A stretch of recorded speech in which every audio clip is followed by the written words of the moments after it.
लेकिन आप ही किताब और जब इस ये जो पूरा आपने जर्नी दी है, उसमें जब मैंने देखा कि आपने और पुष्कल जी ने जो थॉट लगाया है, आप लोगों ने प्रॉब्लम पे मेरे ख्याल से 90% कार्य किया कि भाई अगर गंगा का पानी हमेशा अच्छा रहता है तो क्यों रहता है, इसकी वजह से हम इसको इतना रिवर क्यों करते हैं, इतना अप्रिशिएट क्यों करते हैं। तो मेरा सवाल पुष्कल जी आपसे है, आपने इसमें एक बड़ा महत्वपूर्ण साइंटिफिक तरीका बताया और टर्म दिया है कि जो फ्लोरा है गंगोत्री की तरफ, उसमें कुछ ऐसे प्लांट्स हैं जो कि ऑक्सीजन डेंसिटी को बहुत बढ़ा देते हैं, जिसकी वजह से this water is remarkably divine, I must say. Sir उस पे बताइए कुछ। मोहित जी, बहुत बहुत धन्यवाद, क्योंकि जो पार्ट आपने उठाया है वो बड़ा इंटरेस्टिंग है। और जैसा सर ने अभी कहा था कि गंगा से जब आप जुड़ते हैं वो आपको हमेशा के लिए बदल देती है। हमारे लिए भी ये कहानी कुछ ऐसी ही रही कि जैसे जैसे गंगा में डूबते चले गए, गंगा के थॉट में, तो तरह तरह के ख्याल आते चले गए।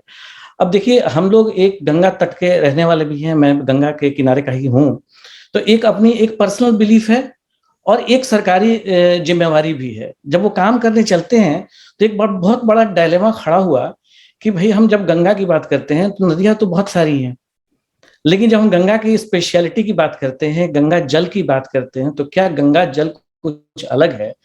इसको सिर्फ मान लिया जाए या इसको साइंटिफिकली मान लिया जाए, दोनों में बड़ा फर्क है।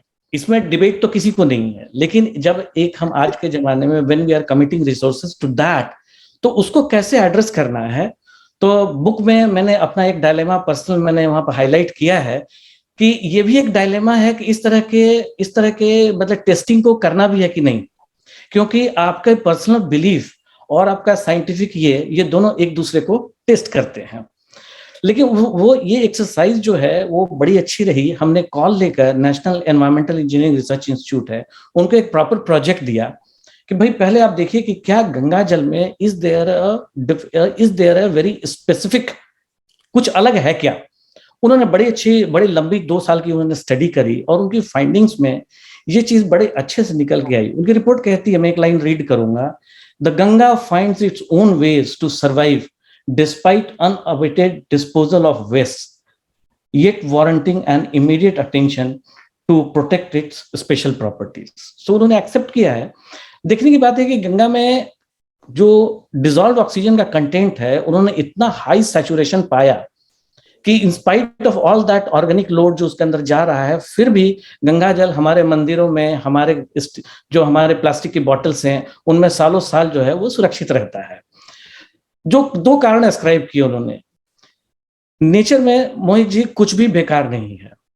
गंगा जिस रीजन से बह के आती है, वहां का जो सेडिमेंट है, वहां की जो जियोलॉजी है, उसके जो तत्व हैं वो उसके पानी के साथ साथ आते हैं। वहां का जो फ्लोरा एंड फौना है, और ये सबसे बड़ा इंपॉर्टेंट है, स्पेशली गंगा के अपर रीचेस में जिस तरह के पेड़ हैं, जो उन पेड़ों से उनके जो पत्ते गिरते हैं वो मिट्टी में डिसॉल्व होते हैं, उनकी प्रॉपर्टी जो है जो गंगा में आती है, और वो लार्जली इस चीज को एक्सप्लेन करती हैं कि जो स्पेशल प्रॉपर्टीज गंगा में आ रही है, जो हाई डिसॉल्व ऑक्सीजन कंटेंट आ रहा है, वो वहां से आ रहा है।